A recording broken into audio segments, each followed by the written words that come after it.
Fala, galera do Your Global Mission, tudo bem com você? Deus abençoe a todos em nome de Jesus. Léo Paiva por aqui em mais um episódio do IDM Podcast, o nosso podcast aqui e na mesa. Tem vida na mesa. Hoje eu estou com um amigo muito especial e a vida flui ao redor da mesa, né? Esse lugar é um lugar de aquecer o coração, de muita palavra, testemunhos, e hoje um assunto muito especial que vai com certeza aquecer o meu e o seu coração, igual os discípulos lá na estrada de Emaús, em Lucas 24, isso vai acontecer hoje em nome de Jesus. Então, se você já está aqui, curte esse vídeo, não se esqueça de se inscrever nesse canal e compartilhe esse vídeo para que mais pessoas, mais os seus amigos possam ver. Dessa forma a gente possa ver o reino de Deus avançando no nosso tempo e na nossa geração. Então vamos mais um episódio de YGM Podcast. Let's go!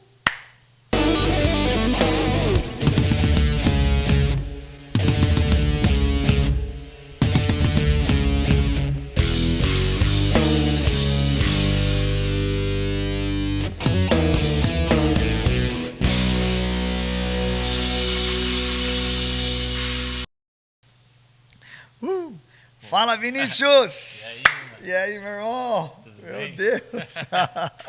Cara, que bom te receber aqui, cara, nessa mesa e tá gravando o nosso primeiro podcast junto. Verdade. Que legal. Seja muito bem-vindo, né? Você, né, é um amigo, né? O Vini já é um amigo da casa, a gente se conectou há um tempo atrás, né? E sempre é bom estar à mesa com você, te ouvir, né? Um mestre, né? Assim, que flui muito, né? No ensino, na palavra de Deus, né? E eu queria, né, começar aqui te dando essas boas-vindas. Amém, obrigado, estou muito feliz de estar aqui também, uma honra, um prazer, sempre muito bom estar aqui com vocês.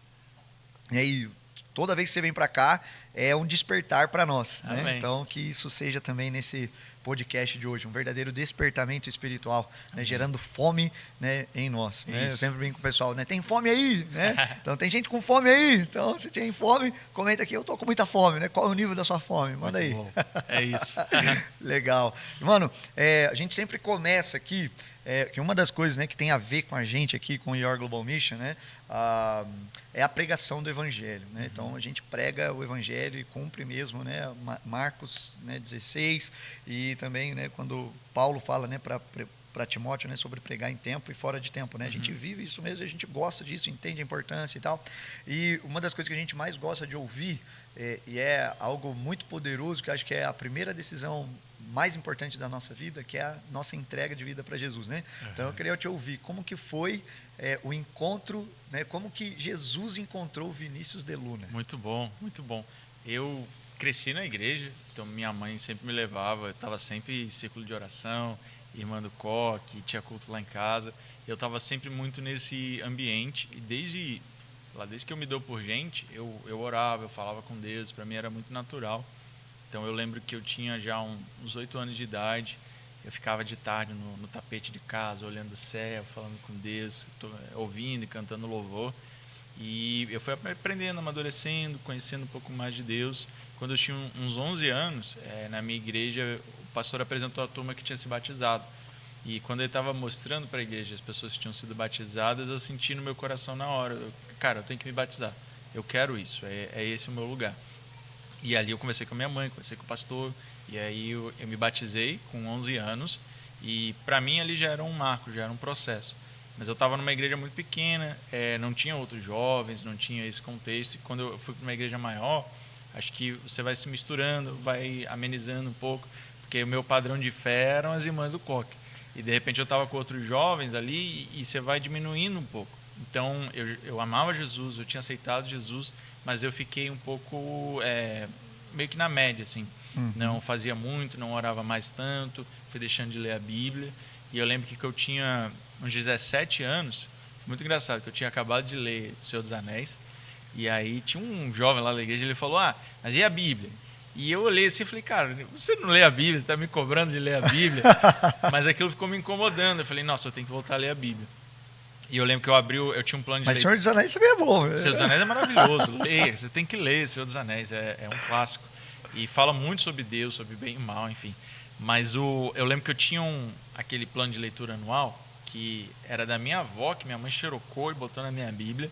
E eu lembro que era agosto, mais ou menos. E eu falei, Deus, sem condição de eu voltar para janeiro e ler tudo, não vou entrar nessa brisa de que vou botar tudo em ordem. Eu vou ler de hoje em diante. E tem que valer. E eu lembro que eu comecei a ler. E não era algo que na hora eu sentia, o céu se abriu, Deus falou comigo. Eu só comecei a ler, comecei a ser fiel com aquilo. E eu lembro que todo dia eu estava ali lendo. E de repente Deus começou a se mover ao meu redor para me trazer encontros com Ele. E eu lembro que nesse contexto um amigo meu me emprestou um CD chamado Som da Chuva 3. Oh. Se você procurar no YouTube vai ter ele aí. Você fecha no quarto e ouve. E eu lembro que eu não queria devolver aquele CD, que eu fiquei ouvindo, porque eu sentia ali o impacto da presença de Deus muito grande. Acho que era 2003 mais ou menos a época. E eu senti muita presença de Deus no CD. E dali eu comecei a me conectar com outras pessoas que estavam buscando a Deus. E aí você começa a ir em vigília, começa a ir em outras igrejas, começa a buscar mais de Deus, né? E eu lembro que eu tive uma série de encontros. E para mim o mais marcante foi no carnaval do ano seguinte. Estava no retiro da igreja. E eu fui para o retiro e falei, cara, não quero nem saber, eu vou buscar a Deus, eu vou com tudo. E eu lembro que eu estava num contexto assim, o culto estava legal, estava fluindo, tinha a presença de Deus, estava todo mundo bem. Mas eu lembro que eu estava ali no meu canto, lá no fundo, assim, pulando, tal, dançando, e eu ouvi a voz audível de Deus, assim. Para mim foi uma presença muito forte de Jesus, que ele chegou no meu ouvido e falou, eu te amo. E ali eu perdi tudo, eu saí pulando, dançando, assim, aquilo para mim foi tão catarse, assim, eu explodi. Eu lembro que eu estava descalço, era um chão de ardósia, e eu terminei o culto com o pé em carne viva, assim, mas eu não estava sentindo, porque para mim ter ouvido aquilo de Deus foi tão profundo, tão libertador, que nada mais importava. Uau. Então, dali eu comecei a ter uma série de encontros com Deus. Então, eu não tive uma conversão, acho que contundente, assim, de tipo, eu gosto das histórias, assim. Eu estava ali, eu queria Deus, e Deus foi me encontrando, e ao longo do tempo eu fui tendo uma série de encontros com Deus, e isso foi deixando cada vez mais marcante para mim. Então, eu dei o meu sim com 11 anos, e eu reavivei esse sim, né? Eu tinha uns 17, 18, e desde então eu tenho permanecido nesse lugar, graças a Deus, de busca pela presença e de amor por Deus. Uau, meu Deus. E me fala um pouquinho, né, sobre você, né, sobre o Vinícius. Ó, chegou um cafezinho, Aleluia. meu Deus. Café é avivamento. Time... café é avivamento. Aqui a gente fala, né, que a gente tem o Charamanaya Coffee, né, então é um café que aquece o corpo, mas também o espírito, né? O Charamanaya. Então, me fala um pouco de você, né? Quem é o Vinícius de Luna, né? Sua família, ministério, o que você tem feito por hoje, né? Apresenta um pouquinho mais da sua história pra gente. Legal. Eu sou natural do Rio. Eu sei que eu não tenho aquele sotaque carioca, aquela coisa toda, mas eu sou natural do Rio, nascido e criado lá. Lá eu conheci também minha esposa, que graças a Deus é minha primeira e última namorada. Uau! Então isso é muito importante. Hoje a gente tem um filho de 2 anos, o Aron. Separação. Isso, eu lembro assim, isso é muito, cabe um episódio só disso. Mas eu estava aprendendo sobre Deus saber de todas as coisas, e eu tinha uns 7, 8 anos. Falei, Deus, se o Senhor sabe de todas as coisas, o Senhor sabe com quem que eu vou casar. Então eu só quero namorar com essa pessoa. E pronto. Ô, louco, com 8 anos? Com 8 anos eu estava aprendendo e eu fiz essa oração. E aí eu lembro assim, e um tempo depois eu falei, Deus, quando é que eu vou conhecer ela? Aí Deus falou 25 anos. E eu fiquei chateado porque eu achei que era muito velho, né? Mas dito e feito, assim, eu fiz 25 anos, uns 2 meses depois, a Paula entrou na minha igreja e eu falei, mano, é ela. E aí, Meu Deus, choquei, cara, como que foi isso, bicho? Eu não sei, eu lembro que eu estava aprendendo sobre isso, minha mãe ensinou, Deus sabe todas as coisas que está acontecendo, que vai acontecer, passado, presente e futuro.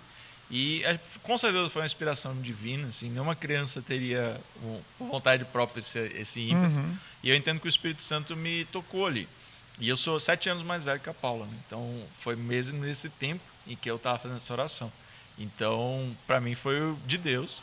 Deus brotou esse desejo no meu coração, eu fiz essa oração e Deus me conduziu até o altar e até a vida que a gente tem hoje aí já. Meu Deus, cara, eu vou ensinar minha filha. Depois eu vou mostrar esse vídeo para ela, né, para ela fazer essa oração também com 25 anos para ela casar. Te livra de muita dor de cabeça. Uau, meu Deus. Muito bom. Então a gente é casado, a gente tem um filho, a gente casou lá no Rio. Em 2019 a gente veio para São Paulo, a gente servia no movimento do Unamis. Eu estava engajado com missões universitárias, ela na editora, E a gente foi ali se envolvendo, junto com a Zion também na igreja. Em 2022 a gente foi para a Dunamis Farm, liderar um programa lá de treinamento, de Mission Builder. E hoje a gente está conectado com a igreja que a gente está implantando lá. Eu estou cuidando da parte de ensino, eu produzo conteúdo para as áreas de ensino do Dunamis, da Zion, e também para a parte de ensino da igreja lá no Vale do Ribeiro. Então, basicamente, minha vida hoje, eu brinco, eu sou quase que um monge, né?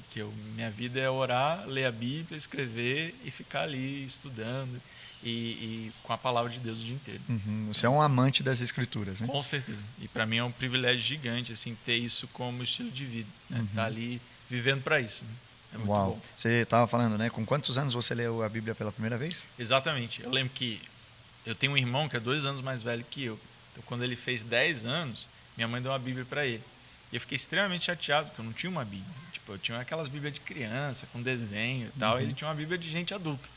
E eu falei, mãe, eu quero uma Bíblia. Como assim não tem uma Bíblia e tal? E eu com 8 anos perturbando ela, que, cara, eu quero uma Bíblia. E aí eu lembro que um dia ela me ligou, ela falou, você prefere uma Bíblia com mapa ou a Bíblia com a harpa? Eu falei, a Bíblia com a harpa, né? Eu pedi a Bíblia com a harpa. Eu ganhei aquela Bíblia de couro preta, com fecheclé, com aquele índice digital e uma harpa lá. E era revista e corrigida, assim. Tinha umas palavras complicadas para mim. E eu lembro que ela falou, começa lendo por João. E eu, no princípio, era o verbo estava com Deus, e o verbo era Deus. Eu não entendendo nada daquilo, mas eu fui lendo. E eu lembro que eu li a Bíblia de 8 para 9 anos, eu li a Bíblia em 1 ano. Eu lembro que eu li o ano seguinte, mais alguns anos. Mas com o tempo, cara, foi ficando muito... Pensa, né, que eu era uma criança ali, meio adolescente. Ficando, eu já sei o que está escrito, já sei, Davi vai matar Golias, e vai acontecer isso, e vai acontecer aquilo. Então eu entrei muito num lugar de conformismo, assim, porque... Às vezes a gente lê a Bíblia só na superfície, assim, a gente lê porque está no plano de leitura, a gente lê para dar o check nas nossas disciplinas espirituais, mas, cara, a Bíblia tem muitas profundidades, existem muitas camadas do texto que às vezes a gente não acessa porque a gente já tem uma familiaridade com o texto. Então, como eu cresci na igreja, estava ouvindo pregação o tempo inteiro, ouvindo palavra o tempo inteiro, lendo a Bíblia o tempo inteiro, ficou familiar muito rápido para mim. Então, eu tive essa barriga assim, na minha adolescência de ter esse afastamento da palavra, e você vê que o meu despertar com Deus volta através da palavra. Então, eu começar a ler e eu voltar para esse texto, começou a me despertar. E óbvio que ainda eu não entendia tudo que estava escrito, hoje ainda não entendo, também continuo pesquisando e buscando, mas quanto mais eu me aproximo da palavra, mais eu descubro mais de Deus. E para mim é uma busca assim, incessante, e, tipo, o que mais de Deus tem aqui nesse livro para mim? Porque se eu sei que ele é infinito, eu não posso me contentar com o que eu já sei. Então eu quero mais, eu quero o infinito, eu quero o além de Deus. Então isso tem sempre me incentivado a continuar lendo e a pesquisar o texto. E às vezes, cara, passar horas em um versículo e ficar ali digerindo aquilo, para aquilo eu entender o máximo que eu posso daquilo. Uau, muito fera, cara. Com 8 anos lendo a Bíblia toda. Meu Deus, cara, isso é muito impactante. E você entendeu o que Jesus falou lá em Mateus no início, né? Quando ele foi levado para o deserto sendo tentado, né? Por Satanás, né? E aí quando ele fala, Satanás fala para Jesus, fala que essas pedras, né, virem pães, e assim você vai provar aí, né, parafraseando, né? Que é filho de Deus. E aí Jesus olha para ele e diz, nem só de pão viverá o homem, mas de toda a palavra que procede da boca de Deus. Você entendeu isso? Exatamente, exatamente. E às vezes é uma coisa assim, que às vezes você está dando aula e os alunos eles se despertam assim, tipo, nossa, não sabia que estava escrito isso, não sabia que isso significava isso, nossa, que incrível, como Deus é poderoso. E eu acho que hoje a nossa geração ela é muito ruim de leitura, ela é muito ruim de saber parar e esperar. Se você pegar o Salmo 1, por exemplo, ele vai falar do bem-aventurado, é o que não anda, não assenta e não para na roda dos escarnecedores. Mas, ao mesmo tempo, aquele que é bem-aventurado, ele está plantado no rio, ele está parado. E, às vezes, a gente não sabe estar parado, conectado no rio. Eu enxergo isso a palavra de Deus. Uau, você precisa estar parado ali. E, às vezes, vai levar tempo. Entende? Uma árvore leva tempo para crescer. Por isso, você tem que meditar na lei de noite, porque não é um livro para você ler correndo. É um livro para você passar a vida lendo. Então, isso é o que me faz, às vezes, parar. Eu não preciso sair correndo para ler meu plano de leitura. Eu tenho que ler a Bíblia todo dia, porque eu preciso me alimentar todo dia. Mas, às vezes, o meu compromisso tem que ser com a revelação e não com a minha agenda. Uau! Meu Deus. Isso é o maná, né? Assim, é o maná, é o alimento diário, né? Então a gente voltar para este lugar. Constantemente eu tenho falado para o pessoal que a Bíblia, ela é o único livro que pode transformar um indivíduo, pode transformar uma família, pode transformar uma cidade, uma nação e as nações da terra. Então a Bíblia, ela é realmente a palavra poderosa de Deus. A gente vê várias menções, né, na Bíblia, Jesus falando que meu povo perece por falta, né, de conhecimento, não conhece, né, as escrituras e nem o poder, né? Então, legal que você também é do Dunamis, né? Então faz muito sentido a gente falar sobre isso, porque você vê normalmente a galera que é muito de estudo despreza poder, né, o movimento sobrenatural. E aí você vê a galera do movimento sobrenatural, esse negócio de estudo, não quero muito fundamento, né, bíblico, né, tal, não estou querendo saber nada disso. Mas Jesus está apontando as duas coisas. Cara, não, meu povo perece, não conhece fundamento, não conhece Bíblia e também não conhece o poder, né, o dínamos, né, então esse poder explosivo do Espírito, né. Então assim, a gente precisa conhecer os dois. Então, né, então palavra e poder, né? Isso. É igual jogador, tem que bater com as duas pernas. Uau, meu Deus! É isso. Mas o evangelho, ele tem isso, assim. Ele é extremamente inteligente, porque Deus é lógico. Deus, ele não subverte a lógica. Ele é extremamente lógico o tempo inteiro. Às vezes, a nossa lógica é que precisa se converter. Mas, ao mesmo tempo, o livro, ele é extremamente poderoso. Porque é impossível que algo seja tão antigo, seja tão atual, seja tão relevante. Então, existem muitas camadas no texto que a gente precisa entender que, cara, se eu não observo isso, se eu não trago isso para a minha vida, eu sou um crente de nome. Entende? Quantas vezes a gente vê a Bíblia, você acredita no que está escrito na Bíblia, você diz que acredita no que está escrito na Bíblia, mas quando você tem o primeiro desafio, você recorre para a sua lógica, porque é mais fácil. E às vezes você precisa se confrontar com um texto. Assim. E eu gosto muito desse exemplo, que a história famosíssima, que é Jacó lutando lá com um anjo que não é anjo, né? Quando você vê o texto mesmo, você vai ver que ele encontra um homem, e no final ele diz: eu vi Deus face a face. Então o único homem que é homem e é Deus é Jesus. Então você tem uma aparição de Jesus no Antigo Testamento. Mas se você pensa assim, Jacó, ele está ali lutando com Jesus, e Jesus é a palavra. Então quantas vezes a gente não passa pelo texto sem lutar com ele? Sabe, a minha leitura bíblica, ela tem que ser igual o Jacó lutando com Jesus. Uau. Eu preciso lutar com ele, cara. Eu não te deixo ir até que você me abençoe. Eu não vou sair daqui até que você mude a minha história. Então, a minha leitura bíblica, eu tenho que sair dela mancando, mas eu preciso sair dela transformada.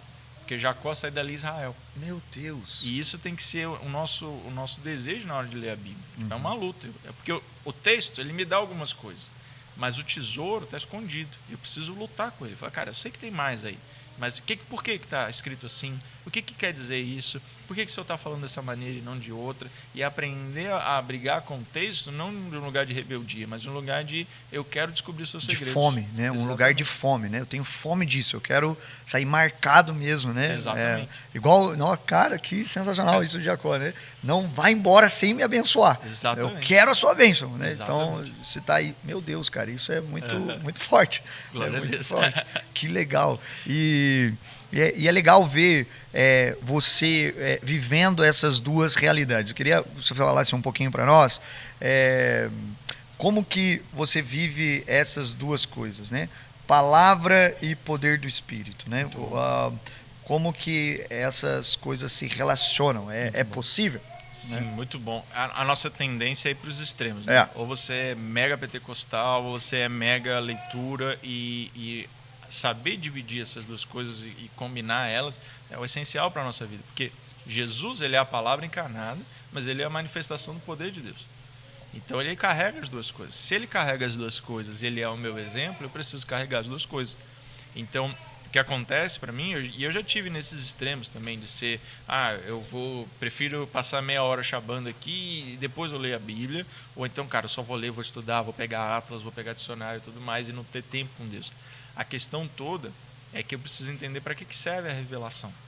A revelação da palavra serve para me atrair para Deus. Porque quando Deus se revela, eu sou atraído, porque Ele é irresistível. Então, se a revelação ela serve para me atrair para Deus, se é isso que ela faz comigo, então eu preciso buscar mais revelação. Uau. Só que essa revelação, ela precisa transformar a minha vida. Senão eu sou alguém que abre o caminho, mas não anda por ele. Então, nesse processo eu tenho que entender, se eu creio no que está escrito, eu preciso crer em tudo que está escrito. Então eu preciso crer na teologia e eu preciso crer nos milagres. E se eu creio nos milagres, eu tenho que entender o que Pedro fala para os judeus que estavam ali. O Espírito Santo é a promessa para vocês, para os seus filhos, para os filhos dos seus filhos e para aqueles que estão distantes. Cara, eu sou o que está distante, eu estou bem distante, estou em outro continente, em séculos à frente. Então essa promessa é para mim. Então existe uma promessa do Espírito Santo. O que o Espírito Santo faz? Ele me distribui dons e ele me guia a toda a verdade. Então eu tenho poder e eu tenho estudo. Porque a toda a verdade não é sobre a verdade bíblica só, é sobre toda a verdade. A verdade é sobre qualquer coisa no universo. Eu posso estudar, eu posso aprender. Então, esse caminhar no Espírito é o que vai te levar a conseguir conciliar as duas coisas. Se você só quiser uma coisa do Espírito Santo, provavelmente ele vai te dar. Mas se você quiser tudo do Espírito Santo, ele vai querer te dar. Uau, meu Deus. E você tem, né, você fala muito sobre palavra, né, estudo aqui na escola. Você já deu muita aula sobre cosmovisão bíblica, né, as áreas de influência da sociedade. Eu vejo que você tem, né, um peso também por apologética, interpretação bíblica e tal. Você tem, né, que você falou de cavar o texto, né? Já ouviu essa expressão, né? Cavar o texto, né? O que você utiliza para cavar o texto? Você tem algum método que você utiliza de interpretação bíblica? Como que seria a melhor forma para alguém que está vendo aqui agora a gente? O cara, eu também, Deus está me despertando aqui agora e eu queria aprender a estudar a Bíblia. Por onde eu começo? Muito bom. Uma das coisas principais, você forma a palavra elmo, sabe, de capacete? Elmo. Você tem o escritor, você tem o leitor, você tem o motivo, você tem a ocasião. Aí você forma a palavra elmo. Então, eu tenho que entender, cara, quem é que está escrevendo esse texto? Porque nenhum texto da Bíblia foi escrito para você. Se você está entrando na correspondência de Paulo com a igreja de Gálatas, você está entrando na correspondência de Paulo com os Coríntios, você está lendo o texto que Moisés e os escribas escreveram para o povo que estava saindo do Egito, você está entrando no texto dos outros. Então eu tenho que entender qual é o lugar que esse cara está observando o mundo, porque isso muda a maneira como ele fala. Entende? Os autores do Novo Testamento falam de um jeito, porque tem a influência grega. Os autores do Antigo Testamento têm vários jeitos, porque tem a era pré-monárquica, a era monárquica, a era dos juízes. Então tem uma série de questões que vão influenciar como o cara está escrevendo. Outra coisa é o leitor, porque se eu escrevo para você, eu te conheço, você é meu contemporâneo, eu estou escrevendo para você porque eu sei que você entende. Se eu fizer referências, por exemplo, ao nosso país, eu não preciso explicar tudo, porque você já sabe. Então tem muitas coisas no texto que não são amplamente explicadas porque a pessoa que estava ouvindo já sabia. Então eu preciso entender quem é o leitor. Outra coisa é o motivo, por que ele está escrevendo. Por que Moisés escreveu o Pentateuco? Entende? E essa pergunta vai me entender, cara, o que ele está querendo provar ali, qual é o ponto que ele está querendo mostrar. E a ocasião é o tempo histórico. Ele está escrevendo há 15 séculos antes de Jesus, então isso é muito arcaico no sentido de tecnologia, no sentido de sociedade. Então isso me dá um panorama das coisas que não estão escritas no texto. E às vezes a gente só lê o texto, mas eu preciso ler o que não está escrito no texto. E aí, entendendo isso, eu preciso entender que a Bíblia, ela não fala tudo que está acontecendo, mas tudo que ela fala é relevante. Então, por exemplo, ela não vai explicar qual era a cor do cabelo de Adão. Não vai explicar se Adão tinha umbigo ou não, essa grande questão do seminário. Mas tudo que ela fala é extremamente relevante. Adão tinha umbigo, cara. Deus colocou lá o dedo e fez. É o botão de ligar de Adão, né? Eu não sei. Mas, por exemplo, você sabe que Esaú era peludo como uma besta e Jacó era liso como uma serpente. E como é que Jacó engana Esaú? Com a comida. Como é que a serpente engana Adão e Eva? Com a comida. Então você tem um paralelo do texto com um pouco de informação que ele te dá. Então eu tenho que entender que tudo que está no texto é extremamente relevante. Então eu não posso ignorar. Eu tenho que olhar e entender, cara, por que está escrito assim? Por que, por exemplo, você tem uma justificativa de que Deus chama Noé porque ele achou graça, Noé, ele procurou alguém justo, encontrou Noé, mas você chega em Abraão, Deus só chama Abraão e Abraão vai, não tem uma justificativa, não tem um porquê, não tem nada. E aí você tem que entender, por que está escrito assim e não de outra forma? E aí tem toda uma questão de genealogias, de 10 genealogias de 7 até Noé, de 10 genealogias de 100 até Abraão, tem uma série de questões que você só encontra quando você pergunta, entende? E para mim, é muito, não sei se vocês já moram na cidade interior aí, mas, por exemplo, se você morar numa cidade, sei lá, 60 anos, você vai saber de todas as fofocas que tem ali, que fulano fez isso, fulano fez aquilo, não sei o que lá e tal. Mas, às vezes, a gente visita a Bíblia como um turista. A gente sabe os pontos turísticos, mas a gente não para ali para saber as minúcias da vida, do dia a dia. Uau. Então, eu quero ser esse cara que vai ler a Bíblia, cara, eu estou parado aqui, e eu vou brigar com esse texto, eu vou brigar com essa vírgula, eu vou brigar com essa palavra, por que está escrito assim, não assado? E não no sentido de, tipo, Deus escreveu errado, mas cara, se o Senhor poderia falar de várias maneiras, por que o Senhor escolheu essa? Por que está construído dessa maneira? E crer nessa revelação da palavra também. Uau. Então, às vezes, só você brigar com o texto já vai te trazer muita riqueza. Uau. E é muito, muito legal pensar nisso, né? Eu preciso olhar para a Bíblia também com essa parte de um contexto histórico, né? Então, assim, teve uma história por detrás. Isso vai me ajudar a hora de interpretar para eu poder aplicar, né? Então, assim, e é muito legal que você usou a referência de marcar a coxa, porque muitas vezes a gente ouve muita pregação, a gente lê até algumas coisas, né? Mas aplica pouco, né? E aí, na questão da sabedoria, é o conhecimento aplicado, né? Então, assim, não faz sentido nenhum eu conhecer. Então, não é sobre estudar a Bíblia apenas, né? Mas é eu extrair verdades e princípios para aplicar nisso, e ela tem resposta para todas as áreas da minha vida. Exatamente, né? Exatamente. É muito bom que você falou isso. E quando o Provérbios 1,7 vai falar que o temor do Senhor é um princípio da sabedoria, a gente tem que entender que a sabedoria, sem o temor do Senhor, ela é oca. Ela é o conhecimento. Você consegue saber, você consegue ter um PhD sem acreditar na Bíblia. Mas quando você encaixa o princípio, tudo isso faz sentido. Então a sua vida só vai fazer sentido com tudo que você sabe, com tudo que você aprendeu, se o temor do Senhor está ali, como base, como a primeira coisa. E princípio, o temor do Senhor é o princípio da sabedoria, é a mesma palavra de no princípio Deus criou todas as coisas. Então é no sentido, antes de qualquer coisa, temor do Senhor.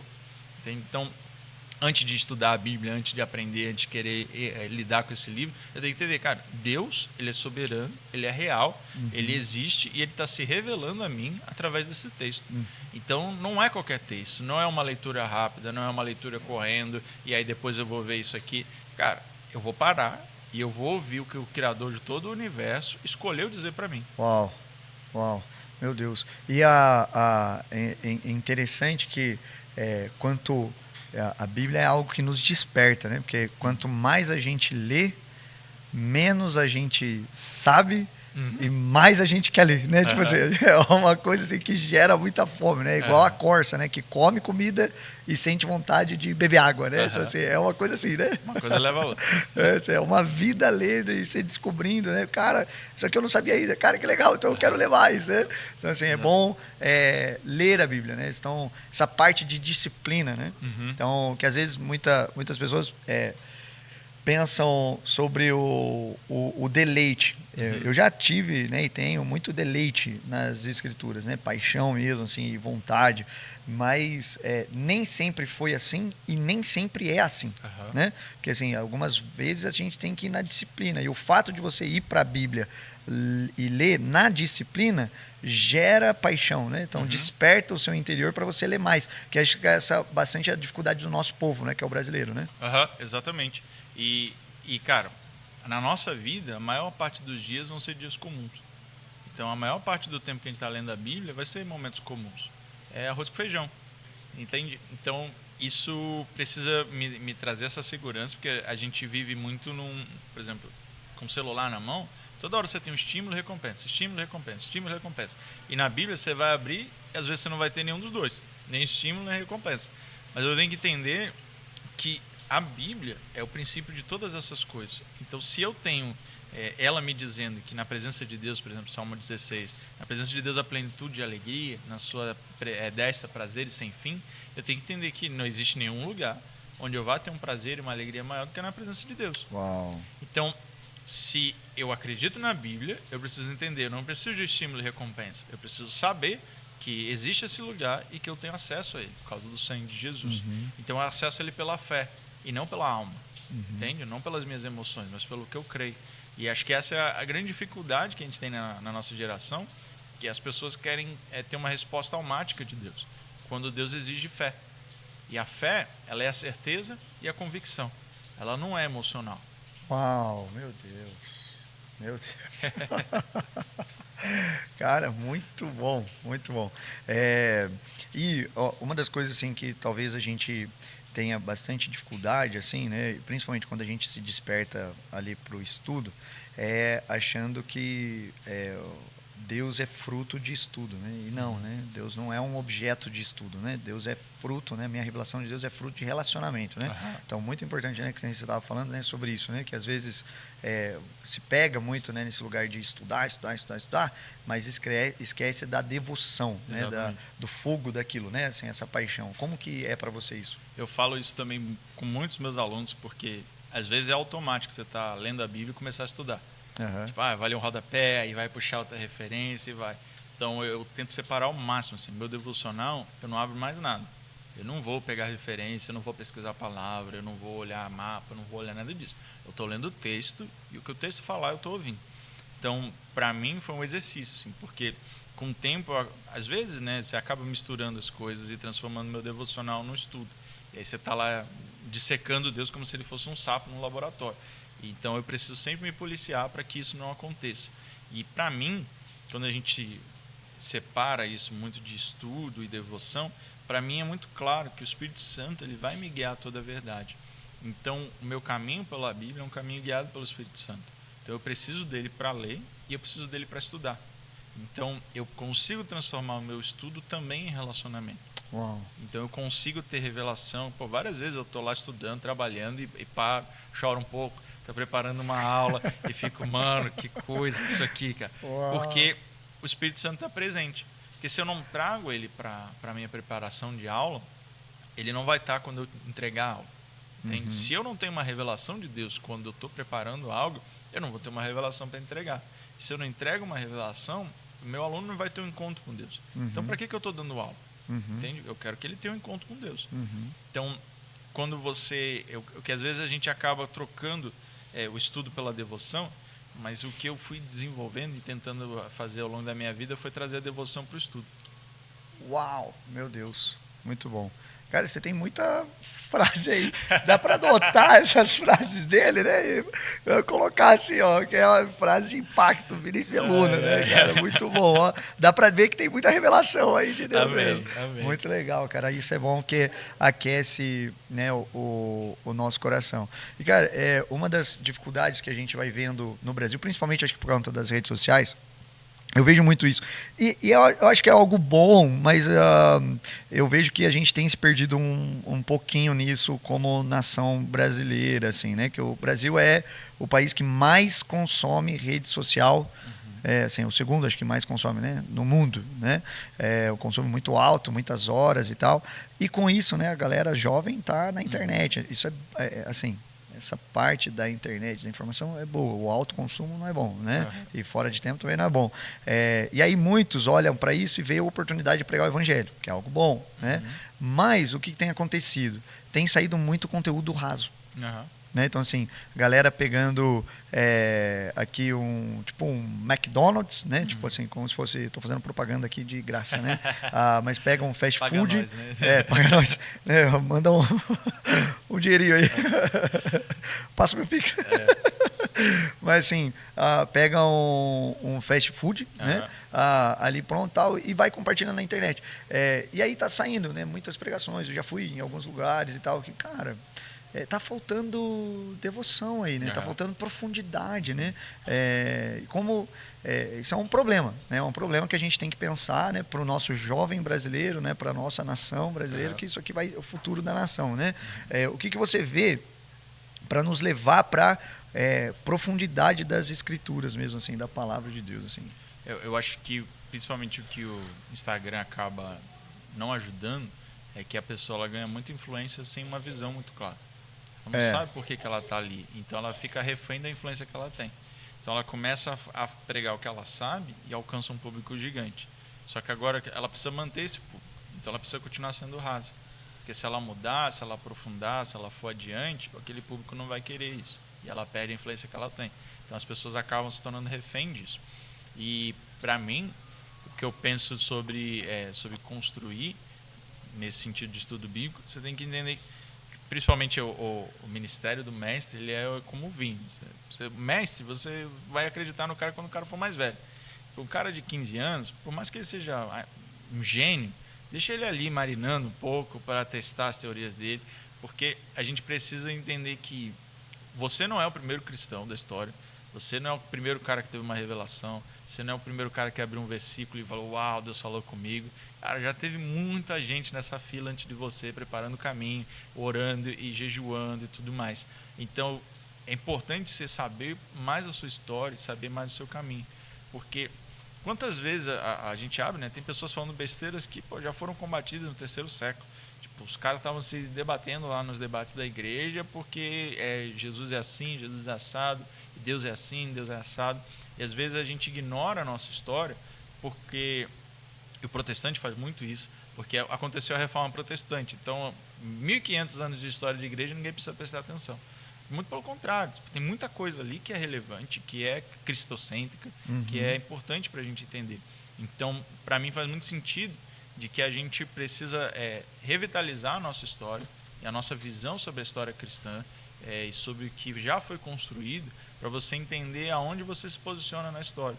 Porque agora a nossa geração, ela tem o que nenhuma outra teve. E se você comparar, por exemplo, o momento oportuno como o que a gente tem hoje, era o momento que Jesus veio. Que o mundo era interconectado com estradas, você conseguia chegar em qualquer lugar, era uma língua só e estava tudo preparado para a expansão do evangelho. E a gente vive um momento de história que é exatamente igual a esse. Só que se eu não tenho visão do que para que serve isso, eu acabo usando em benefício próprio. Eu pego a palavra e aí eu me exponho. Eu me coloco no palanque, eu me coloco no altar. Eu pego uma revelação e eu falo, olha como eu sou o profeta das galáxias. Então, a falta de visão do para que serve o estudo, para que serve a pregação, para que eu vou usar a internet, a falta de visão faz essa geração tropeçar bastante. Uau, isso é muito importante, que é uma outra, né, palavra que vem, né, que é na falta, né, de visão profética, né, o povo perece, né, também, né, então tem que ter esse tempo, assim, né, e assim, você tem algo assim que queima mais no seu coração, né, teve algum momento talvez ali que essas coisas vieram, né, e você percebeu na sua história, um encontro com Deus, alguma coisa assim que marcou você também? Tem alguma coisa assim a ver com a Bíblia? Cara, com a Bíblia tem muito esses momentos são esses momentos assim, normalmente eu estou de madrugada, o único acordado em casa, e você consegue perceber que, sei lá, mais de 2.000 anos atrás, Deus colocou uma palavra ali que é para mim, entende? Então, eu lembro de ter várias reflexões sobre isso, entender que, cara, Deus, Ele está aqui para todo mundo, mas para mim também. Então, quando eu fui me debruçando sobre isso e tentando entender mais, eu lembro que uma das coisas para mim que foi mais marcante, e eu sempre volto, eu sei que é um clássico, mas Salmo 23 para mim é sempre um lugar que eu paro ali, porque a noção de que o Senhor é meu pastor, às vezes a gente distorce muito isso. Porque, o Senhor é meu pastor e nada me faltará, cara, todo brasileiro quer isso, que nada me falte. Só que, se você parar para pensar, se o Senhor é meu pastor, o pastor ele não traz as coisas para a ovelha, ele leva a ovelha para as coisas. Então significa que se o Senhor é meu pastor, ele está me levando numa jornada. E nessa jornada ele vai me alimentar, ele vai me levar para águas tranquilas, onde eu vou beber e descansar. Ele vai me guiar pelas veredas da justiça por amor do seu nome. E para onde essas veredas da justiça levam? Para o vale da sombra da morte. Porque eu preciso passar pelo vale, mas a presença de Deus está ali comigo. E quando eu tenho isso no meu secreto, você consegue perceber que a outra metade do Salmo 23, você está no palácio. São dois cenários. Quando eu me alimento disso que parece capim, é grama, parece nada, e eu trago isso para a mesa, isso vira um banquete na presença dos meus adversários. Uau. Então, a minha vida com Deus, eu deixar Ele me levar, eu deixar Ele me guiar, eu deixar Ele me conduzir, transforma em banquete para as pessoas. E qual é o objetivo disso? Eu quero estar na casa do Senhor. Porque, e esse é outro detalhe que às vezes a gente não presta atenção, esse banquete não está acontecendo na casa de Davi. Davi é a ovelha. Esse banquete está acontecendo na casa do Senhor. Então, o Senhor está me conduzindo para a sua própria morada, e ali eu vou habitar eternamente. Deus vai me trazer paz com os meus inimigos e Ele vai me dar tudo o que eu preciso, porque tudo que eu preciso é Ele. E eu lembro que quando eu esse salmo assim foi se desdobrando para mim. Eu fiquei muito tempo assim meditando, orando e chorando sobre isso, porque, cara, o Senhor ele é meu pastor. Ele vai me levar, ele vai me conduzir, ele vai cuidar de mim e isso me basta. Uau, meu Deus. E, cara, você está falando sobre que o Senhor é meu pastor, ele vai cuidar de mim, né, e tal, né, e entender esse lugar e esse caminho. Por exemplo, a gente tem algumas coisas da nossa geração, né, que, por exemplo, que é o caminho da vida. Por exemplo, todo jovem, a maioria vai fazer uma faculdade, e hoje o contexto universitário está terrível, né? Então tem muitos desafios ali.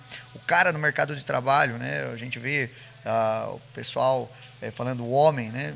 Tá no meio do ambiente, aquele ambiente não é saudável. O cara é polícia militar, o cara, né? Então assim, os amigos e aquele ambiente tenso também, né? Mas vamos voltar aqui pro cara acadêmico também, né? Que é o caminho da vida aqui, né? E aqui a gente está com muitos desafios, né? E perguntas que o mundo está fazendo e que a gente, como igreja, às vezes não está respondendo, né? E o jovem brasileiro vai para esse lugar sem muita resposta, né? Assim, então, quais são, né, que você percebe aí, essas perguntas que tem hoje, que a gente precisa tomar cuidado, né? E como que a gente pode responder, né? Então, essa aqui é mais profunda. Muito bom. E primeiro, assim, eu acho que a gente não tem que ter medo de jeito nenhum de estar numa universidade, Legal. de cursar uma universidade federal, uma universidade pública, particular, o que quer que seja. Porque, mais uma vez, você consegue ver na Bíblia que Daniel, ele foi o melhor entre os alunos da Babilônia. Imagina que Daniel entrou para a Federal da Babilônia e ele saiu com louvor do curso. Bom. E quais eram as matérias? É misticismo, são os deuses babilônicos, adivinhação, tinha uma série de coisas que Daniel tinha que saber. Então ele passa por isso sem abrir mão da sua fé e sem abrir mão do seu posicionamento. Ele não passou mais ou menos e aí depois deu uma esquentada com Deus. Ele passou fiel o tempo inteiro. Então, e Daniel não sobreviveu na Babilônia, né? Exatamente, ele triunfou. E o posicionamento de Daniel permitiu que ele tivesse uma visão profética sobre os governos e a vinda de Cristo. Uau. Então isso é extremamente relevante. Eu preciso saber que Deus ele pode me proteger e me fazer prosperar nesse lugar se eu me posicionar. Então, para mim, isso já é o ponto principal. A questão que a gente tem em relação aos questionamentos que o mundo traz, as perguntas que o mundo faz, é que a gente tem uma síndrome de um cachorro vira-lata gospel também. Porque a gente acha que o mundo está certo e que a gente precisa provar que o mundo está errado. Quando, na verdade, Deus está certo.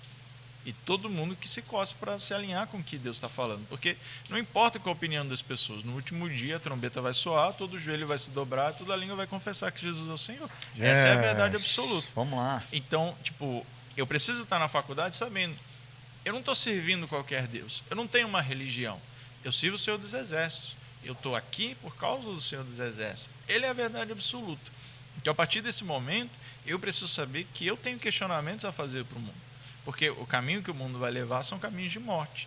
Então, eu não preciso ter medo das perguntas dele. Mais uma vez, o Espírito Santo vai me guiar toda a verdade. Jesus fala, não tenham medo quando vocês estiverem na presença dos governantes, que eu vou lhes dar o que vocês devem falar. Então, eu preciso entender, eu não posso ter medo. O medo, ele é a antítese do amor. 1 João 4. O verdadeiro amor lança fora todo medo. Então, eu tenho que entender, se eu tenho medo da faculdade, significa que eu não estou experimentando o amor de Deus por ela. Entende? Existe amor por esse lugar, que esses dois corpos não ocupam o mesmo lugar. Se o amor está e o medo vai embora, é porque eles não combinam. Então, existe amor para ocupar esse lugar no meu coração. Então, se eu entendo que cada uma das pessoas que nega Deus na minha faculdade, 100% delas precisam de Deus, eu começo a entender a perspectiva dele. Eu não preciso abraçar a perspectiva do mundo para dialogar com o mundo, os argumentos do mundo. Eu tenho a verdade. E o que eu preciso fazer é conduzir as pessoas do mundo a experimentar essa verdade. Uau. Porque qualquer debate teológico fica mais fácil depois que você entrega uma palavra de conhecimento, depois que você ora por cura e o cara é curado, depois que você dá uma palavra profética para a pessoa, depois que a pessoa experimenta um toque do Espírito Santo. Aí fica muito mais fácil pregar. E a gente faz? A gente quer explicar logicamente algo que você só consegue acessar pela fé. E pela fé, obviamente, é lógico, mas é uma outra lógica, é uma outra mentalidade. E a gente se esquiva de fazer com que as pessoas experimentem o amor de Deus. Porque, por exemplo, por que os fariseus tinham perguntas para Jesus? Porque eles viam que as pessoas estavam experimentando. E aquilo levantava o questionamento. Se eu deixo que o mundo levante questionamento e eu tente provar o argumento para o mundo, eu estou invertendo a ordem. Você tem uma dúvida sobre a minha fé? Legal, agora explica isso aqui. Tome uma palavra de conhecimento, eu oro por você, entrego alguma coisa. Explica isso. A pessoa não vai ter como explicar. E aí eu tenho espaço para dialogar e apresentar o evangelho de uma maneira real. Não só de uma maneira lógica ou de uma maneira fanática espiritual, mas de uma maneira real. Uau, e você tem um testemunho disso acontecendo? Por exemplo, assim, de uma pessoa que é cética mesmo, o cara não acreditava em nada, tipo um ateu, sei lá, alguma coisa assim. Então, eu lembro que a gente fazia alguns evangelismos de rua, e eu lembro muito disso, assim, de você chegar e as pessoas elas já têm tipo, é evangélico, vai orar por mim e tudo mais, não sei o quê. E eu lembro que eu me conectei com essa pessoa e eu tinha zero palavra para ela, eu estava liderando um grupo e ninguém tomava iniciativa. Eu falei, se eu não fizer alguma coisa, não vai acontecer nada. Eu vi o cara, eu falei, é você. Deus, eu preciso de uma palavra para essa pessoa. E aí eu lembro que eu orei por ele, e aí no momento que eu estava orando, e na rua você ora de olho aberto, pelo amor de Deus, não levar uma mãozada na cara. E eu estava orando, e Deus começou a falar algumas coisas. E aí ele abriu o olho e falou, o que é isso? O que está acontecendo? E aí eu comecei a explicar sobre Jesus para ele. Então, esse momento, às vezes, de você dar um passo de fé, cara, isso vai te esticar muito, assim. Então, a pessoa ela tem o ceticismo dela, ela tem os questionamentos dela, mas ninguém resiste à palavra, ninguém resiste ao poder de Deus. Uau! E isso é legal porque é como você vê muito na vida de Paulo isso, né? Então, Paulo ele vinha com demonstração do poder de Deus. E você vai ver, Paulo cresceu aos pés de Gamaliel. Exatamente. Então, assim, e ele fala, eu não venho com você com uso de palavras persuasivas. Eu podia fazer, né? Mas eu estou deixando isso porque eu quero demonstrar para vocês o poder de Deus. E aí ele vem, poder de Deus, abre... então, eu explico isso, né? Isso aqui é o evangelho, né? Depois eu te mando uma carta te explicando. Mas agora experimenta. E é isso. Meu assim. Deus. Então, às vezes, a gente fica só com a carta, mas não fica com a experiência. E, cara, você perde muito com isso. Porque é como se você estivesse querendo a metade do que Deus pode te dar. E não é porque existem casos extremos de pessoas que fazem coisas ridículas em nome de Deus que é tudo falso. Por exemplo, se você encontrar uma nota de R$100 falsa, é porque existe uma verdadeira. Se existe um mover falso, é porque existe um mover verdadeiro. Entende? Assim como se existe heresia, é porque existe a teologia sã. Então, eu preciso entender isso. E Deus ele vai se manifestar, porque Deus ele está fazendo tudo desde o princípio para se manifestar para a gente. Meu Deus. E você tem, assim, um passo a passo assim, que você poderia deixar assim, para nós aqui hoje, sobre, cara, como que eu poderia começar, como que eu poderia me aprofundar, tipo assim, né? Um passo a passo, assim, na leitura bíblica. Na leitura bíblica, nesse conhecimento de Deus, né? Porque muitos não querem começar, mas não sabem por onde. Né? Muito bom. Eu lembro, eu estava voltando para casa um dia, e nessa época eu estudava de manhã, eu trabalhava à tarde e eu dava aula particular à noite. Então, minha vida é corridaça, eu estava indo 11 horas para casa e eu estava reclamando com Deus que eu não tinha lido a Bíblia naquele dia. Eu falei, Deus, eu não vou conseguir ler, eu tô com sono, tô cansado, tô trabalhando pra caramba, e, eu vou ler um capítulo só, tá? Depois eu vejo aí, tava meio assim. E eu lembro, eu tava atravessando a rua e Deus falou assim, eu te pedi para cumprir meta, eu te chamei para o relacionamento. Uau! Eu não tô nem aí para quantos capítulos você vai ler, mas se você quiser um relacionamento, eu tô aqui. Então isso para mim já mudou, assim, não é sobre... se eu vou ter uma revelação gigantesca, se eu vou ser, sei lá, o próximo Billy Graham do mundo, se eu vou ser o próximo Saulo de Tarso, teólogo da igreja. Cara, é sobre eu ter relacionamento. Então, se eu abro a Bíblia, quando eu abro a Bíblia, eu estou abrindo para ter um relacionamento com Deus. Então, não importa se eu vou ler 3, 10 capítulos, um capítulo, o que importa é que eu esteja em um relacionamento com Deus. Então, é muito sobre, imagina, né, a gente que tem filho é mais fácil. Eu estou lendo um livro com a minha criança. Eu não sei se ela vai reter tudo que está escrito no livro, mas eu sei que ela vai reter esse momento que a gente está tendo. Então, às vezes, você vai ler a Bíblia e não importa se você está retendo tudo que está escrito ali, o que importa é que você está tendo um relacionamento com Deus. E deixar que Deus vá te explicando o livro conforme você vai evoluindo e amadurecendo. E isso faz parte da nossa caminhada cristã. Senão você vira um expert, mas não tem a intimidade. Uau! A gente... é muito apaixonado aqui pelo assunto de avivamento e reforma, né? Então, não dá para ter um avivamento sem fundamento, né? Também não tem como ter uma reforma sem a palavra, né? Então, a palavra que vai nos transformar, né? Então, tudo isso está conectado. E eu sei também que você tem paixão por isso aí, né? Tenho sim. E para mim, assim, a minha visão muito particular, muito assim, minha sobre o que está acontecendo no Brasil, eu acredito que Deus está dando um tempo para a gente aprender o que fazer com o avivamento. Porque Ele já prometeu, eu lembro que desde que eu era criança na igreja, eu ouvia falar sobre o que Deus ia fazer no Brasil. Então, as promessas estão aí. Se Deus falou, Deus vai fazer. E eu entendo que Deus está dando um tempo. Tipo, cara, aprende a fazer algo com esse avivamento que eu vou gerar. Aprende sobre como estruturar uma sociedade com padrões bíblicos, sobre como cuidar das áreas que a gente tem na sociedade, sobre o que fazer com esse avivamento que eu vou gerar. Então, é um momento muito... se você reparar lá em Mateus, antes da pesca milagrosa, Pedro está lavando as redes. E se Pedro não lava as redes, ele não consegue reter os peixes, porque a rede ia apodrecer. Então esse é o momento para mim da gente aprender a lavar as redes, aprender a cuidar dos fundamentos, porque quando Deus cumprir o que Ele prometeu, vai ser muito, vai exigir tudo da gente. E a gente precisa saber cuidar disso. Meu Deus, cara. Meu Deus. Estou falando? Rapaz, isso aí é muito bom, muito bom. Né? Cara, a gente, né, o horário aqui já avançou e todo podcast nosso, a gente termina assim, né, com as últimas palavras, né? Eu não queria terminar hoje não, eu queria ir mais aqui, né? Tô com fome, né? Mas e a gente fala sobre as últimas palavras, né? Assim, uma palavra que Deus está falando com você, algo que você queria ministrar aos nossos corações, queria te dar muita liberdade para isso. Amém.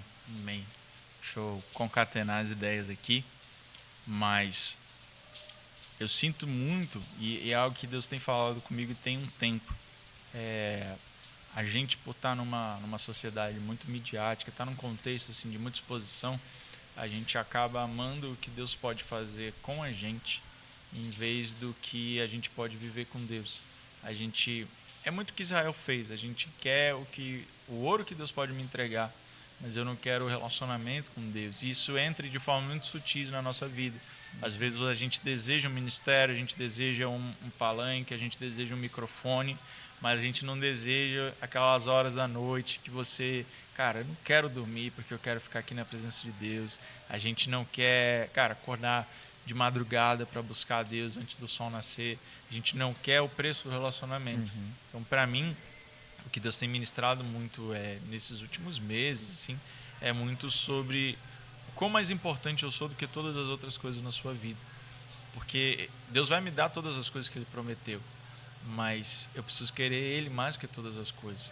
E para mim, isso reflete muito a jornada de Moisés. A gente vê, isso para mim é muito lindo, a gente vê em Êxodo 3, Moisés tem um encontro com Deus, e é uma sarça ardente. É um arbustozinho de 0,5 metro de altura pegando fogo. E ali Moisés está discutindo com Deus. Eu não vou, eu não faço, eu não quero. E quando você pula para Êxodo 33, é uma montanha inteira pegando fogo. Uau. Isso significa que Moisés ele cresceu no relacionamento com Deus, agora Deus pode se revelar ainda maior. Meu Deus. E ali Moisés continua discutindo com Deus, só que a discussão dele mudou, porque ele mudou, mas ele continua sendo a mesma pessoa. Então, se você não vai, eu não vou. Se você não faz, eu não faço. Se você não quer, eu não quero. Então, para mim, esse crescimento, ele é um crescimento interno, entende? É óbvio que ele pode aparecer para as pessoas, mas essa foi uma jornada interna de Moisés. Você não vê essa jornada, esses diálogos internos de Moisés com Deus, você não vê a intimidade dele com Deus, mas você consegue medir por esses dois encontros. O quão ele cresceu em intimidade com Deus, a ponto de falar que se dane a terra prometida, entende? Eu não estou nem aí para nada disso. Se você não tiver, não vale a pena. E trazer isso, acho que principalmente na nossa geração, é fundamental. Então, se eu posso deixar alguma coisa, eu deixo isso, assim, tipo, não busque nada além de Jesus, e o que Ele vai te dar é lucro, mas a vida com Ele é a única coisa que importa. Uau, meu Deus, vamos para cima, que legal. Muito bom ter você aqui, viu, meu amigo? Muito obrigado. E fala pra gente como que a gente te acha nas redes sociais, o que você tem feito, né, o seu trabalho, né, alguma projeto novo. Muito bom. Você pode me encontrar no meu Instagram, @Vinicius_Deluna. que eu estou trabalhando para construir meu canal no YouTube e também eu estou produzindo algumas coisas para Hotmart no sentido de curso sobre interpretação bíblica, sobre aprofundamento bíblico, e você pode encontrar na minha bio também, se você quiser dar uma olhada lá. Mas me encontra no Instagram, vai seguindo lá as coisas e em breve a gente vai ter muito mais novidade. Que legal. Então acompanha aí, Vinícius de Luna.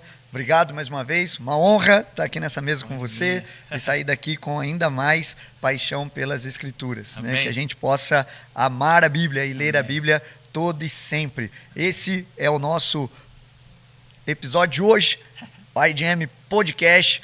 Estamos encerrando por aqui. Se você gostou desse vídeo, foi aquecido pela palavra de Deus, não esqueça de curtir esse vídeo, se inscrever aqui no nosso canal e de compartilhar para que mais e mais pessoas possam ver esse conteúdo e ser edificado e ter uma Bíblia fundamentada na palavra de Deus. Mais do que ler a Bíblia, deixe a Bíblia te ler.